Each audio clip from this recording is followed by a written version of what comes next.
নমস্কার নমস্কার আপনাদের সবাইকে সবাইকে সবাইকে নমস্কার জানাচ্ছে আপনাদের সৌমিত্র বসু। সবাইকে অজস্র শুভকামনা জানাচ্ছে, সবাইকে স্বাগত জানাচ্ছে আজকের এই শরণাগত অনুষ্ঠানে এবং সবাইকে শুভ সকাল জানাচ্ছে। শুভ সকাল, শুভ হোক, শুভ হোক, সকলের শুভ হোক, সকলের মঙ্গল হোক, সকলের কল্যাণ হোক, ভালো হোক, সকলের ভালো হোক। আজকে একজন খুব বড় সাধক স্বামী অদ্ভুতানন্দ, তার দেহত্যাগের দিন আজ 24শে এপ্রিল। তিনি প্রয়াত হয়েছিলেন 1920 খ্রিস্টাব্দে। আরেকজনেরও তিরোভাব দিবস আজকে, শ্রীমৎ যুগ বশিষ্ঠ দেব। তিনি প্রয়াত হয়েছিলেন 1966 খ্রিস্টাব্দে। বেণীমাধবশীলের পঞ্জিকা অনুযায়ী আজকের দিনটার কথা বলি। আজকে 10ই বৈশাখ 1432, ইংরেজির 24শে এপ্রিল 2025, বৃহস্পতিবার। আজ একাদশী। সূর্যোদয়ের সময় ভোর 5:13, সূর্যাস্তের সময় বিকেল 5:58। নক্ষত্র শতভিসা। আজকে জন্মে কুম্ভ রাশি, শূদ্রবর্ণ, মতান্তরে বৈশ্যবর্ণ, রাক্ষসগণ। রাত্রি 11:53 গতে মীন রাশি, বিপ্রবর্ণ। আমাদের হোয়াটসঅ্যাপে চিঠি পাঠাবার নাম্বার 9831922927। চিঠির গোড়ায় অতি অবশ্যই SG লিখতে হবে। আজকে বৃহস্পতিবার। সামনের বৃহস্পতিবারের হোম টাস্ক আপনাদের দিয়ে দিই। সামনের বৃহস্পতিবারে চিঠিপত্রের বিষয় হোক নতুন বছরের প্রতিজ্ঞা। আমরা প্রত্যেকেই তো যখন একটা বছর শুরু হয় তখন নানান রকম প্রতিজ্ঞা করি যে না, আগে যা হয়ে গেছে হয়ে গেছে, এবারে এই বছরটা থেকে আমি এই করব, এগুলো করতে হবে আমাকে। ছোটবেলায় যখন স্কুলে পড়তুম তখন তো এরকম প্রতিজ্ঞা অহরহ করা হতো, সাধারণত 1 জানুয়ারিতে। কিন্তু এইরকম প্রতিজ্ঞা বছরের শুরুতে বা আগের বছরের শেষে করলাম, নতুন বছরটা এইভাবে শুরু করব, সে নানান রকম হতে পারে। সেইটা সেই রকম কোনো প্রতিজ্ঞার কথা, সে ছোটবেলার প্রতিজ্ঞাও হতে পারে, আবার এখনকার প্রতিজ্ঞাও হতে পারে। যা কিছু ওই 250 শব্দের মধ্যে লিখে মঙ্গলবার সন্ধে 6টার ভেতর আমাদের দপ্তরে পৌঁছে দিন। নতুন বছরের প্রতিজ্ঞা। আমরা পরের বৃহস্পতিবার এই নিয়ে অনুষ্ঠান করব আপনাদের চিঠি পড়ে। তাহলে এবার বেণীমাধবশীলের পঞ্জিকা থেকে আজকের দিনটার কথা পড়া হলো। আজকের অনুষ্ঠান সম্পর্কে বলা যাক। প্রথমে তো পুরাণ চিরন্তন। পুরাণ চিরন্তনে আমরা জন্মেজয়ের সর্পযজ্ঞের কথা বলছি। সেই সর্পযজ্ঞে দলে দলে সাপ নিহত হচ্ছে। এইবারে বাসুকি আস্তিককে বললেন যে আস্তিকের বাবা ব্রাহ্মণ এবং মা নাগ, অর্থাৎ নাগ বংশের রক্ত প্রবাহিত হচ্ছে তার শরীরে। আস্তিককে বলছেন তুমি একটা ব্যবস্থা করো। তো আস্তিক কি করবেন সেইটা বলবো আজকে। তারপরে চলে যাব স্বামী বিবেকানন্দের রচনা থেকে পাঠ এই পর্বে। রচনার নাম আপনার মুক্ত স্বভাব। পড়ে শোনাবো তার থেকে খানিকটা অংশ। তারপরে কথামৃত থেকে পড়ে শোনাবো ঠাকুর শ্রী রামকৃষ্ণ পরমহংসদেবের কথামৃত, চিরনবীন একটি রচনা। স্বামী গোকুলানন্দের একটি অত্যন্ত প্রয়োজনীয় গ্রন্থ, মানসিক চাপ কি করে জয় করা যায় তাই নিয়ে তার লেখা, সেখান থেকে পড়ে শোনাবো। আপনাদের চিঠিপত্র পড়বো এবং শেষে বাইরে দূরে 92.7 বিগ FM এ শরণাগত অনুষ্ঠান শুনছেন। আমি আছি আপনাদের সঙ্গে, আপনাদের সৌমিত্র বসু। ফিরে আসছি গানের পর পুরাণ চিরন্তন নিয়ে। চিরন্তন। বাসুকি আস্তিককে বলেছেন যে আস্তিক যাও, এই যে জন্মেজয় সর্পযজ্ঞ করছেন, এ যে করে হোক প্রতিহত করো। সাপেরা তো নির্বংশ হয়ে গেল, সমস্ত সাপ মরে যাচ্ছে, এরকম করলে কি করে হবে? তো আস্তিক এবার কি করবেন? আস্তিক, আমি আবার মনে করিয়ে দিই, এটা খুব গুরুত্বপূর্ণ বলে বারবার করেই হয়তো বলছি, সেটা হচ্ছে আস্তিকের বাবা ব্রাহ্মণ, মা নাগকন্যা। ফলে এই যে আর্য সংস্কৃতি, তার সঙ্গে আস্তিকের পরিচয় ছিল। তো আস্তিক গিয়ে জন্মেজয়কে বললেন তার নিজের যে যুক্তি, সেই যুক্তি দিয়ে তিনি বললেন যে না মহারাজ, আপনি এইটা ঠিক করছেন না, এই যে সর্পযজ্ঞ করছেন এই সর্পযজ্ঞ আপনি বন্ধ করুন বলে নানান রকম সেই যুক্তি জাল সেইগুলো ছড়িয়ে দিতে লাগলেন। এবং মহর্ষি আস্তিকের এই যে অসামান্য বাগ্মী ছিলেন, তিনি খুব ভালো কথা বলতে পারতেন। জন্মেজয় সর্পযজ্ঞ বন্ধ করতে যাচ্ছেন, হঠাৎ তার মনে হলো আরে আরে আরে আরে আসল যে শত্রু তক্ষক, সে তো এখনো পর্যন্ত আগুনে পড়েনি, তার প্রতি প্রতিশোধ তো নেওয়া হয়নি, মুখ্যত তাকে মারবার জন্যই তো এই সর্পযজ্ঞ করছিলাম আমি, সেই তক্ষক তো বেঁচে আছে এখন। তখন তিনি যারা যজ্ঞ করছিলেন যাজ্ঞিক, তাদের বললেন যে আচ্ছা ঠিক আছে, সব ঠিক আছে, আমি আস্তিক, ঋষি প্রবর মুনি আস্তিক, তার কথা আমি মেনে নিচ্ছি, কিন্তু তক্ষককে আমি ছাড়বো না। আপনারা ওই যাজ্ঞিক যারা ছিলেন তাদের বললেন আপনারা তক্ষককে নিয়ে আসুন, যে করে হোক তক্ষককে আমি হনন করবই, এরকম। তো তখন যজ্ঞের ওখানে উপস্থিত শাস্ত্রজ্ঞ যারা আছেন তারা বললেন যে মহারাজ, তক্ষক তো দেবরাজ ইন্দ্রের কাছে আশ্রয় নিয়েছেন। এখন মুনি ঋষি ব্রাহ্মণ ক্ষত্রিয়রা আর্য সংস্কৃতির দ্বিতীয় স্তর, প্রথম স্তরে তো দেবতারা আছেন, আর ইনি হচ্ছেন দেবতাদের রাজা। মানে আপনারা দেখবেন যে ঋগ্বেদে সবচেয়ে বেশি স্তব স্তুতি যার উদ্দেশ্যে নিবেদিত তিনি হচ্ছেন ইন্দ্র। এই ইন্দ্র হচ্ছেন বৃষ্টির দেবতা, বজ্রের দেবতা, তার কাছে তক্ষক লুকিয়ে আছেন, তাকে নিয়ে আসা বড় সহজ কাজ তো হবে না। তাহলে কি করা হবে সেই কথাই বলবো আপনাদের 92.7 বিগ এফএম এর শরণাগত অনুষ্ঠানে গানের পর। গান শেষ করে আবার কথা শুরু করছে আপনাদের সৌমিত্র বসু 92.7 বিগ এফএম এর শরণাগত অনুষ্ঠানে। যে কি করে এই তক্ষককে নিয়ে আসা যাবে, দেবরাজ ইন্দ্রের বন্ধু তিনি, দেবরাজ ইন্দ্র তাকে আশ্রয় দিয়েছেন, তার মানে এই যে তক্ষক, এই যে নাগবংশের তক্ষক, তার সঙ্গে এই যে ব্রাহ্মণ্য সংস্কৃতির একেবারে চূড়ান্ত জায়গা, যেখানে একেবারে চূড়ান্ত বড় সাহেব, তার সঙ্গে বন্ধুত্ব রয়েছে, এই রকম একটি নাগবংশ, সেটা হচ্ছে তক্ষক। তো তিনি নিশ্চিন্ত আছেন।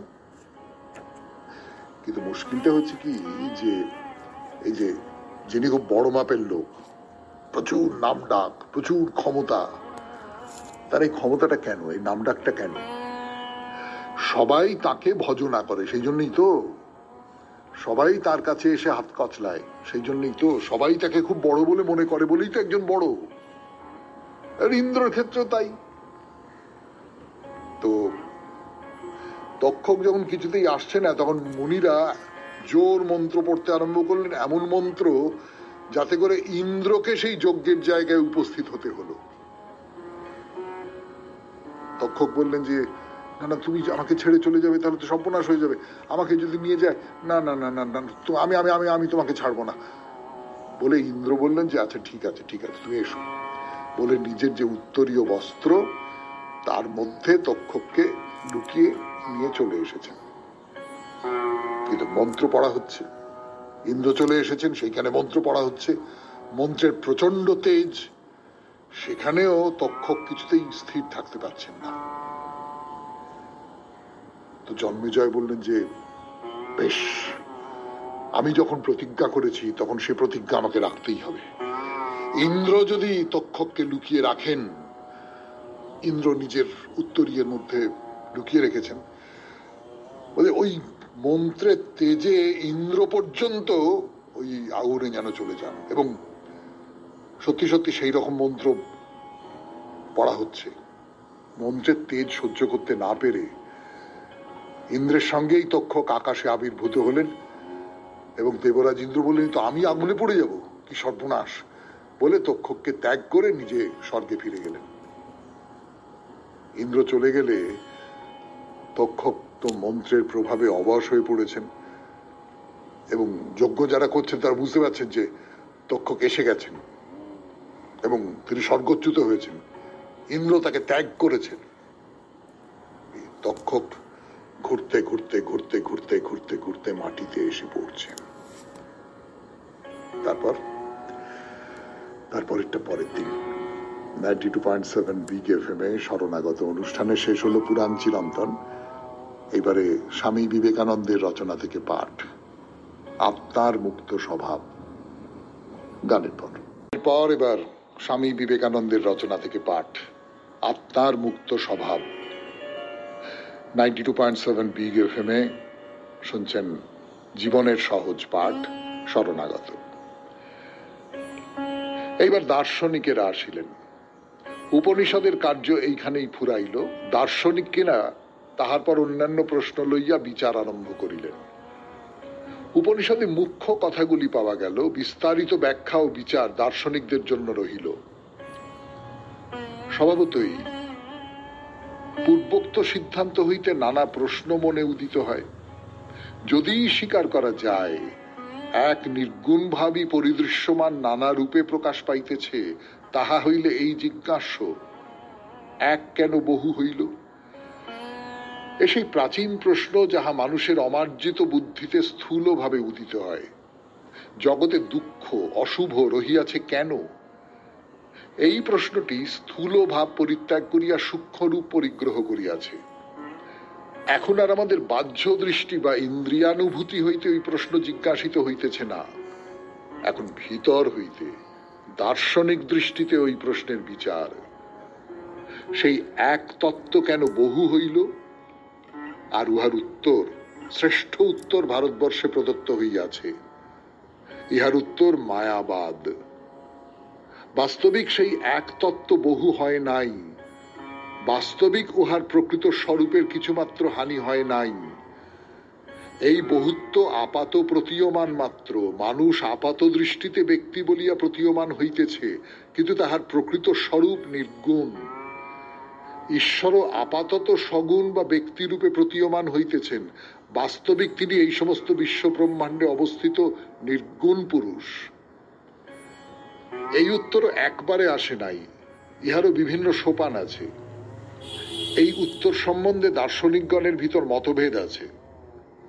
মায়াবাদ ভারতীয় সকল দার্শনিকের সম্মত নয়। সম্ভবত তাহাদের অধিকাংশই এমত স্বীকার করেন না।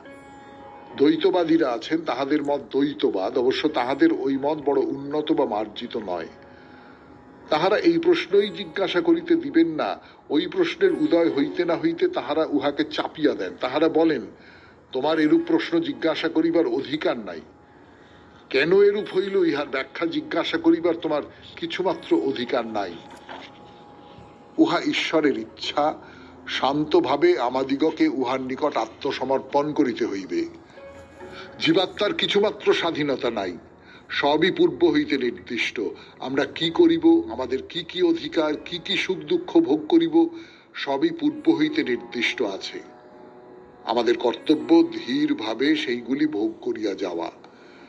যদি তাহা না করি আমরা আরো বেশি কষ্ট পাইব। কেমন করিয়া তুমি ইহা জানিলে? বেদ বলিতেছেন। তাহারাও বেদের শ্লোক উদ্ধৃত করেন। তাহাদের মতানুযায়ী বেদের অর্থও আছে। প্রমাণ বলিয়া তাহারা সেইগুলি সকলকে মানিতে বলেন এবং তদনুসারে উপদেশ দেন। শুনলেন স্বামী বিবেকানন্দের রচনা থেকে পাঠ, আত্মার মুক্ত স্বভাব। এখন গান, গানের পর কথামৃত। গানের পর আবার আপনাদের সৌমিত্র বসু এখন সে কথামৃত থেকে পড়ে শোনাবে 92.7 বিগ এফএম এ শরণাগত অনুষ্ঠানে। ঠাকুর বলছিলেন শব্দ ব্রহ্মের কথা। শব্দ, শব্দ, সেই শব্দ ব্রহ্ম, সেই শব্দ লাভের জন্য মুনি ঋষিরা তপস্যা করতেন এবং যিনি সিদ্ধ হতেন তিনি শুনতে পেতেন যে নাভির ভেতর থেকে শব্দ উঠে আসছে। সে যে শব্দ একেবারে কেউ তাকে ছুঁতে পারেনি কখনো, কোনো একেবারে অন্য অন্য একটা শব্দ। তো একটা মত হচ্ছে শুধু শব্দ শুনলে কি হবে? দূর থেকে শব্দ কল্লোল শোনা যায়, সেই শব্দ কল্লোল ধরে গেলে সমুদ্রে পৌঁছানো যায়। তা যেখানে কল্লোল আছে সেখানে সমুদ্র আছে। অনাহত ধ্বনি ধরে ধরে গেলে তার প্রতিপাদ্য যে ব্রহ্ম তার কাছে পৌঁছানো যায়, তাকেই পরম পদ বলেছে। তাহলে এই যে শব্দ ব্রহ্ম বলা হচ্ছে, শব্দটা আসলে সেই ব্রহ্মের ইঙ্গিত। তুমি যদি ঠিক পথে যাচ্ছ, তুমি যদি এই পথে যেতে পারো, তাহলে শেষ পর্যন্ত তুমি সেই ব্রহ্মের কাছে যেতে পারবে। শব্দ হচ্ছে তার ইঙ্গিত, তার পথের নিশানা। এই নিশানা অনেক রকম হতে পারে। আপনারা জানেন যে রাবণ যখন সীতাকে হরণ করে নিয়ে যান, পুষ্পক রথে নিয়ে যান, সীতা তখন নিজের গায়ের অলংকার খুলে খুলে ওই পুষ্পক রথ থেকে মাটিতে ফেলতে ফেলতে যাচ্ছিলেন। তাহলে সেগুলো তো চিহ্ন। কোথায় তিনি আছেন সেইটা খুঁজে বার করবার যে চিহ্ন, সেই চিহ্ন।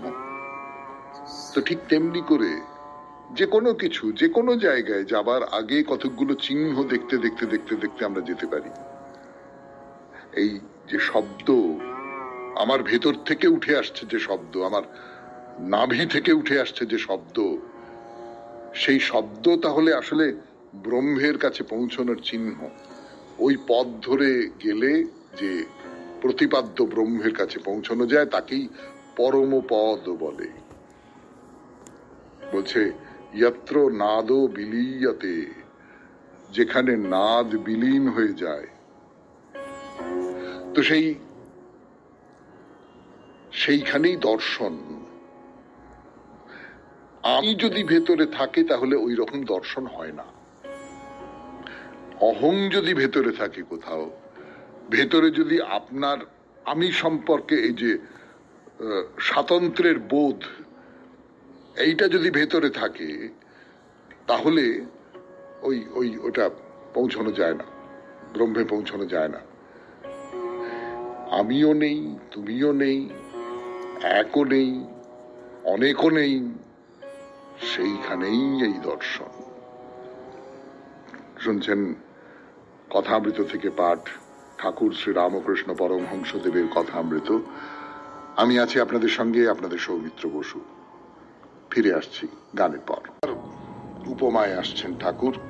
এই যে শব্দ, শব্দ ব্রহ্ম, পরম নাদ, সেই পথ ধরে যেতে যেতে যেতে যেতে পরম ব্রহ্মে পৌঁছানো যায়, এই কথা বলতে বসে উপমা দিচ্ছেন। এই উপমাগুলোই আমাদের কাছে বিষয়টা সহজ করে দেয়, যদিও বিষয়টা সহজ খুব নয়, কিন্তু এই উপমাগুলো আমাদের এই উপলব্ধির কাছাকাছি নিয়ে যেতে পারে। তো ঠাকুর কি বলছেন? মনে করো সূর্য আর 10টি জলপূর্ণ ঘট রয়েছে। প্রত্যেক ঘটে সূর্যের প্রতিবিম্ব দেখা যাচ্ছে। প্রথমে দেখা যাচ্ছে একটি সূর্য ও 10টি প্রতিবিম্ব সূর্য। যদি 9টা ঘট ভেঙে দেওয়া যায়, তাহলে বাকি থাকে একটি সূর্য, একটি প্রতিবিম্ব সূর্য। এক একটি ঘট যেন এক একটি জীব। প্রতিবিম্ব সূর্য ধরে ধরে সত্য সূর্যের কাছে যাওয়া যায়। জীবাত্মা থেকে পরমাত্মায় পৌঁছানো যায়। জীব বা জীবাত্মা যদি সাধন ভজন করে, তাহলে পরমাত্মা দর্শন করতে পারে। শেষের ঘরটি ভেঙে দিলে কি আছে মুখে বলা যায় না। তাহলে এই এক একটি ঘট যেন এক একটি জীব, এটা আমাদের কাছে খুব একটা ভরসার কথা। তার কারণ আমার ভেতরে, আপনার ভেতরে, আমাদের সকলের ভেতরে কিন্তু সূর্যের ওই প্রতিবিম্বটুকু আছে। এটা আছে, এটা পথ। সূর্যের প্রতিবিম্ব আছে মানে তো সূর্য আছে। তাহলে আমি যদি সূর্যের কাছে যেতে চাই, তাহলে এই প্রতিবিম্বকে ভেঙে ফেলতে হবে, ভাঙতে ভাঙতে ভাঙতে ভাঙতে যেতে হবে, এবং শেষ পর্যন্ত যদি ভেঙে ফেলা যায়, তাহলে রইল সূর্য। এই সূর্যের বিবরণ দেওয়া যায় না, কি আছে মুখে বলা যায় না। জীব প্রথমে অজ্ঞান হয়ে থাকে, ঈশ্বর বোধ নেই, নানা জিনিস বোধ, অনেক জিনিস বোধ, এটার সম্পর্কে বোধ, ওটার সম্পর্কে বোধ, সেটার সম্পর্কে বোধ, আমার সামনের এই মাইক্রোফোন সম্পর্কে বোধ, আমার চারপাশে স্টুডিওর সম্পর্কে বোধ, আপনার ঘরটার সম্পর্কে আপনার বোধ, ইত্যাদি ইত্যাদি ইত্যাদি ইত্যাদি, আপনারা বুঝতেই পারছেন। এরকম নানান টুকরো টুকরো টুকরো টুকরো নানান কিছুর সম্পর্কে আমাদের ধারণা থাকে, সেই ধারণাগুলো নিয়ে আমরা পার্থিব জগতে চলাফেরা করি, কিন্তু ঈশ্বরের বোধটা থাকে না। ওই যে টুকরো টুকরো টুকরো টুকরো যে জীবন, সেই জীবনের মধ্যেই আমরা আটকে থাকি। সেই জীবনের থেকে বাইরে বেরিয়ে বড় একটা জায়গায়, এইটা আমরা দেখতে পাই না। যখন জ্ঞান হয় তখন তার বোধ হয় যে ঈশ্বর সর্বভূতে আছেন, তার প্রতিবিম্ব আমার এই মাইক্রোফোনে আছে, তার প্রতিবিম্ব আমার এই চারপাশের স্টুডিওতে আছে, তার প্রতিবিম্ব আপনার বিছানাতে আছে, তার প্রতিবিম্ব আপনার ঘরের দেওয়ালে আছে, আছে, সর্বভূতে আছেন। তো যেমন পায়ে কাঁটা ফুটেছে, আর একটা কাঁটা জোগাড় করে এনে ওই কাঁটাটাকে তোলা হলো, অর্থাৎ জ্ঞান ও কাঁটা দ্বারা অজ্ঞান কাঁটাকে তুলে ফেলতে হবে। তারপর যদি চরম জ্ঞান যখন হবে তখন এই দুটো কাঁটাই ফেলে দেওয়া, অজ্ঞান কাঁটা এবং জ্ঞান কাঁটা। তখন ঈশ্বরের সঙ্গে নিশিদিন কথা হচ্ছে, আলাপ হচ্ছে, শুধু দর্শন নয়। শুনলেন কথামৃত থেকে পাঠ 92.7 বিগ এফএম এ শরণাগত অনুষ্ঠানে। এখন গানের পর স্বামী গোকুলানন্দের রচনা থেকে পড়ে শোনাবো মানসিক চাপ জয় করার উপায়। স্বামী গোকুলানন্দের রচনা থেকে পড়ে শোনাবো মানসিক চাপ জয় করার উপায়। এবং এই যে মানসিক চাপ আমাদের প্রত্যেকের মধ্যেই আছে। মানসিক চাপ, যত মানুষ আধুনিক হচ্ছে তত বেশি করে এই চাপ বেড়ে যাচ্ছে। এই যে চাপ, এই চাপের নিরসন কি করে করা যায়, সেখানে উচ্চতর মূল্যগুলোর কি ভূমিকা, সেইটা নিয়ে স্বামী গোকুলানন্দজি কথা বলছেন। যে আমাদের ভিতরে কতগুলো জৈবিক আকাঙ্ক্ষা রয়েছে, সেই জৈবিক আকাঙ্ক্ষা আমাকে যে কোনো মহত্তর উপলব্ধির জায়গা থেকে টেনে নামিয়ে দিতে পারে। শরীরের দাবি, প্রকৃতির দাবি, বাস্তবের দাবি, পার্থিবতার দাবি, এইখান থেকে বাঁচবার উপায় নিয়ে স্বামীজি বলবেন। আমরা শুনি। পার্থিব ভোগ সুখের পথে অন্যতম অন্তরায় এই উচ্চতর মূল্যের অনুভূতি। ফ্রয়েডীয়দের মতে এছাড়াও আছে আরেকটি অন্তরায়, যার নাম মনোবিজ্ঞানের ভাষায় অধিশাস্তা, অর্থাৎ তীব্র অহং।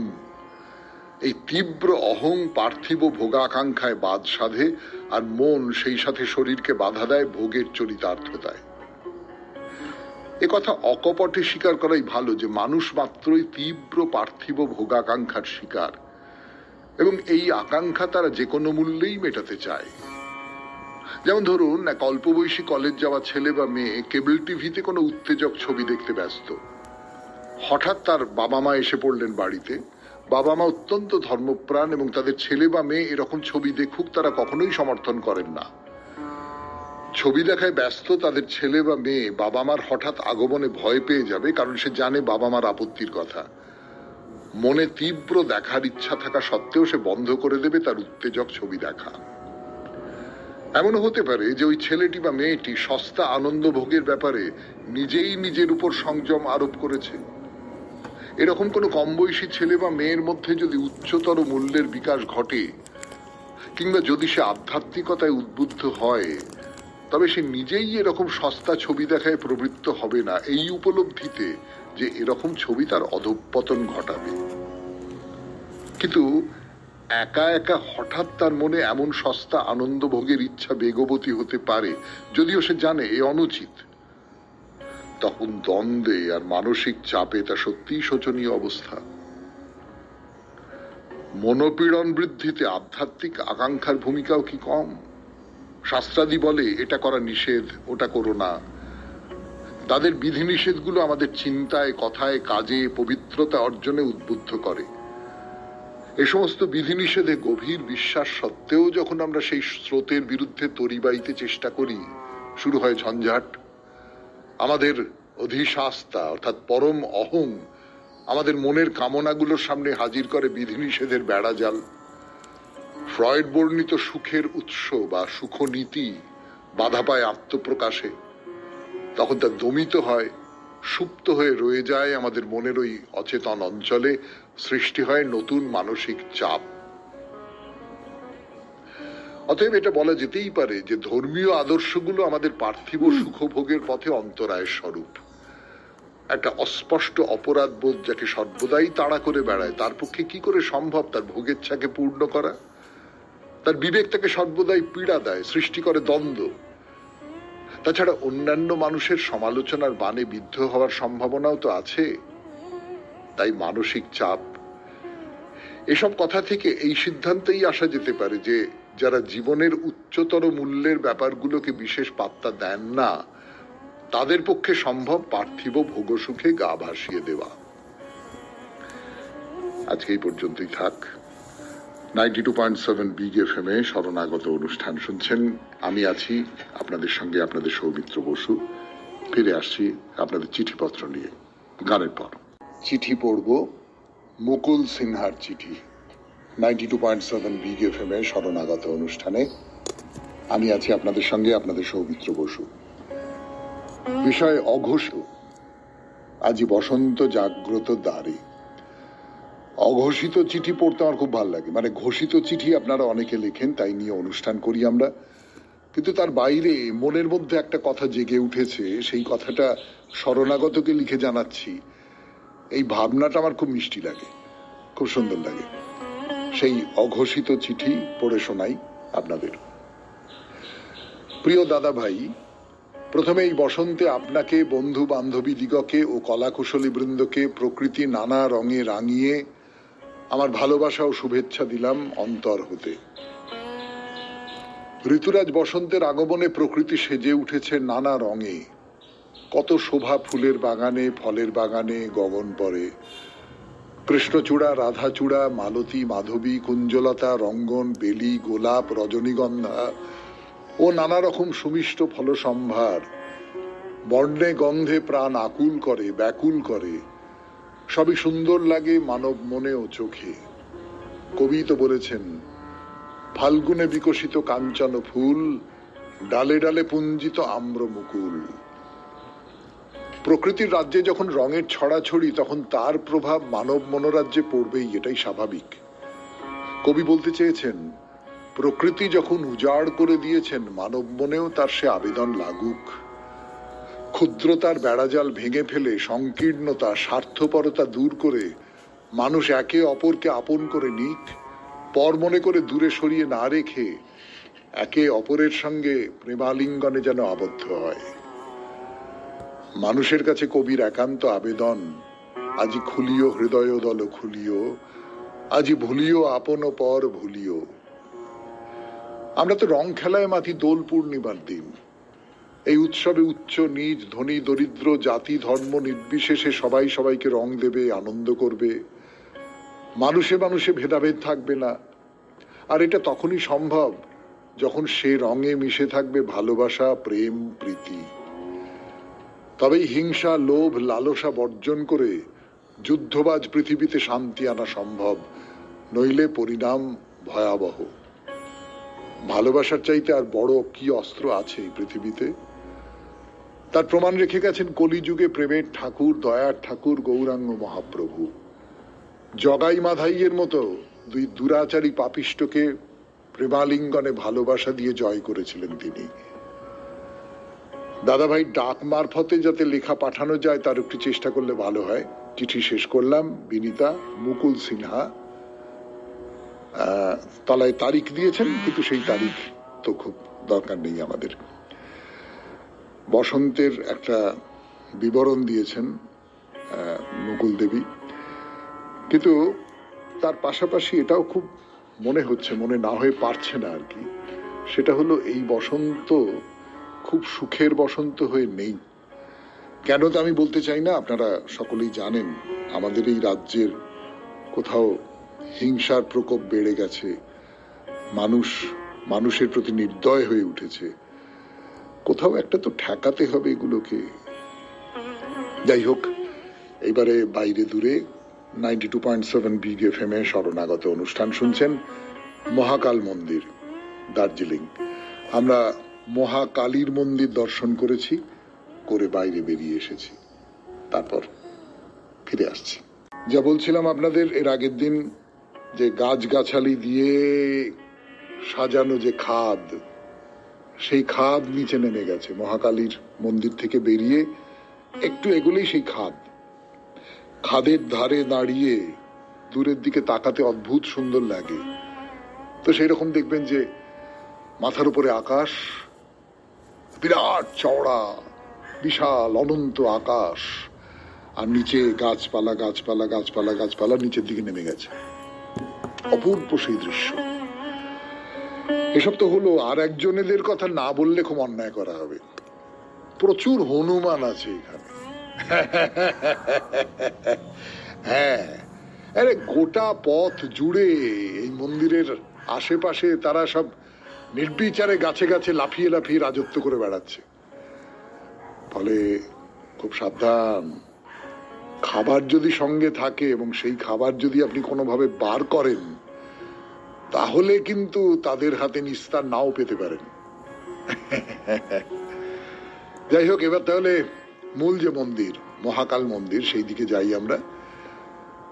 মূল মন্দিরটি তো খুব বিখ্যাত মন্দির, হলদে রঙের। হলদের সঙ্গে সাদা মেশানো আছে। না, খুব বড় মন্দির এমন কথা বলবো না, খুব যে প্রশস্ত সে কথাও বলা যাবে না, আর খুব ছোট নয়। কিন্তু আমরা খুব বড় বড় সব মন্দির দেখেছি, তো তার তুলনায় এমনি ছোট মন্দির, কিন্তু খুব বিখ্যাত। দার্জিলিং বললে যে কটা কথা মনে পড়ে, তার মধ্যে মহাকাল মন্দির অন্যতম। তো ভেতরে এলেন, লোহার গ্রিল দিয়ে ঢাকা আছেন দেবতা মহাকাল। এবারে আমরা ভেতরে ঢুকলাম। আলমারিতে যেরকম তাক থাকে না, সেই রকম করে পরপর পরপর কতগুলো ধাপ উঠে গেছে এই মহাকাল মন্দিরে ভেতরে। তার মধ্যে প্রথম ধাপে 3টে ছোট্ট ছোট্ট তোরণের মতন করা আছে। ছোট্ট ছোট্ট তোরণ, মানে পুতুল খেলার যেরকম তোরণ হয় না, সেই রকম তোরণ। আর এই প্রত্যেকটা তোরণে একটি করে লিঙ্গ অধিষ্ঠান করছেন, খুব ছোট ছোট 3টি লিঙ্গ। কথিত আছে এই 3টে লিঙ্গ কিন্তু স্বয়ম্ভু, মাটি থেকে উদ্ভূত হয়েছিল। মাটি থেকে উদ্ভূত হয়েছিলেন তখন এখানে একটা বৌদ্ধ মঠ ছিল, যার কথা এর আগে বলেছি আপনাদের, যে এটা তো গোড়ায় একটা বৌদ্ধ মঠ ছিল। তো সেইখানে এই 3টি লিঙ্গ আবির্ভূত হয়েছিলেন, এবং বলা বাহুল্য তাদের আজ পর্যন্ত সযত্নে রক্ষা করা হচ্ছে। তাদের পেছনে একটি চালচিত্র করে দেওয়া হয়েছে, এবং সেই চালচিত্রে অপরূপ সমস্ত কারুকার্য রয়েছে। সোনালী রঙের চালচিত্র, অপরূপ সমস্ত কারুকার্য রয়েছে। সেই কারুকার্যের মধ্যেও খানিকটা ওই তিব্বতী যে কারুকার্য, তার প্রভাব। 92.7 বিগ এফএম-এ শুনছেন বাইরে দূরে শরণাগত অনুষ্ঠানে। ফিরে আসছি গানের পর। ফিরে এলাম গানের পর 92.7 বিগ এফএম-এ শরণাগত অনুষ্ঠানে। শুনছেন দার্জিলিং এর মহাকাল মন্দিরের কথা। মহাকাল মন্দিরের ভেতরে আমরা প্রবেশ করেছি। তো এই যে ভেতরের যে গর্ভগৃহ, সেই গর্ভগৃহটার কথা বলছি। এই যে শিবলিঙ্গ, 3টি শিবলিঙ্গ যেগুলো স্বয়ম্ভু, তাদের পরে দেওয়ালে খোদাই করা আছে অনেকগুলো মূর্তি। তাদের মধ্যে বুদ্ধদেব আছেন। হ্যাঁ, মহাকাল মন্দির, শিবের মন্দির, সেখানে বুদ্ধদেব আছেন, নন্দী আছেন, শিবের প্রিয় অনুচর। তো এই যে 3টি দেব, এই 3 দেবের জন্য 3টি প্রদীপ জ্বলছে। মানে এই সমস্তটার মধ্যে একটা মিশ্রণ আছে। এই পাহাড়ি যে সংস্কৃতি, তার সঙ্গে যে আমাদের নিচের যে ব্রাহ্মণ্য সংস্কৃতি, তার একটা খুব চমৎকার মিশ্রণ আছে। তো যাই হোক, এর পরে যে বেদি, সেখানে চোখে পড়বে মাঝখানে একটা লিঙ্গ, পেছনে গণেশের মূর্তি আছে। মানে বেশ কিছু দেবদেবীর অবস্থান আছে এই মহাকাল মন্দিরের গর্ভগৃহের ভেতর। বুদ্ধদেব আছেন, আগেই বলেছি। এবং বুদ্ধদেব সম্পর্কে একটা কথা তো আমরা বলতে পারি যে বুদ্ধদেবকে আমাদের যে অবতার, সেই অবতারের অন্তর্গত করে নিয়েছি আমরা, মানে হিন্দুরা বুদ্ধদেবকেও তাদের যে অবতার, সেই অবতারের অন্তর্গত করে নিয়েছে।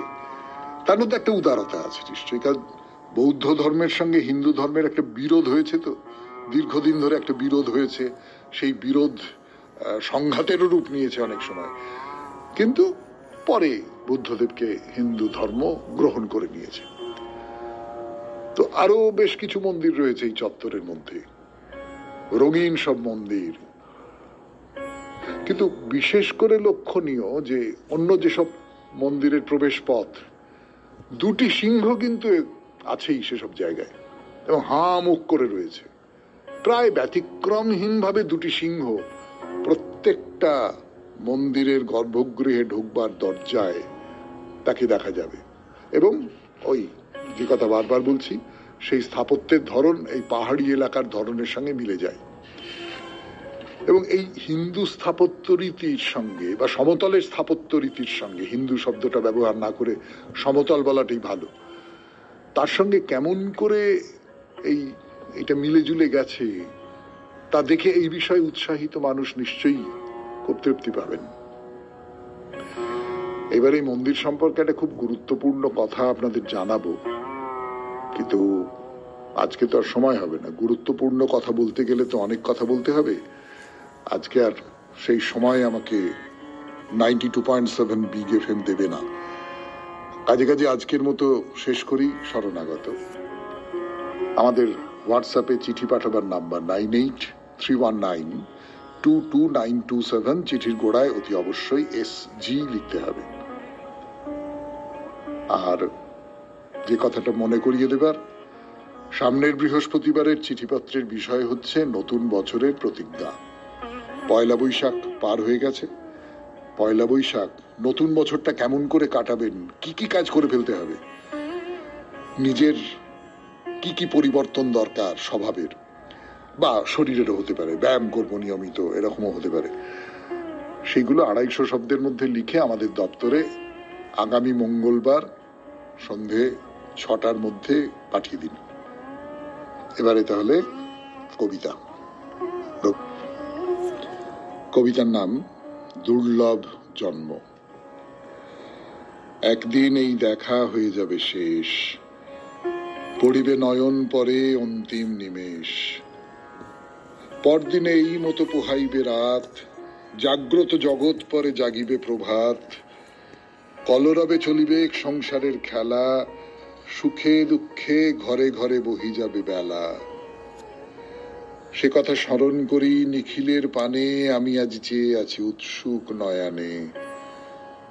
যাহা কিছু হেরি চোখে কিছু তুচ্ছ নয়, সকলই দুর্লভ বলে আজি মনে হয়। দুর্লভ হে ধরণীর লেশতম স্থান, দুর্লভ হে জগতের ব্যর্থতম প্রাণ। যা পাইনি তাও থাক, যা পেয়েছি তাও, তুচ্ছ বলে যা চাইনি তাই মোরে দাও। খুব ভালো থাকবেন, থাকবেন। নমস্কার। নমস্কার আপনাদের সবাইকে সবাইকে সবাইকে নমস্কার জানাচ্ছে আপনাদের সৌমিত্র বসু। সবাইকে অজস্র শুভকামনা জানাচ্ছে, সবাইকে স্বাগত জানাচ্ছে আজকের এই শরণাগত অনুষ্ঠানে, এবং সবাইকে শুভ সকাল জানাচ্ছে।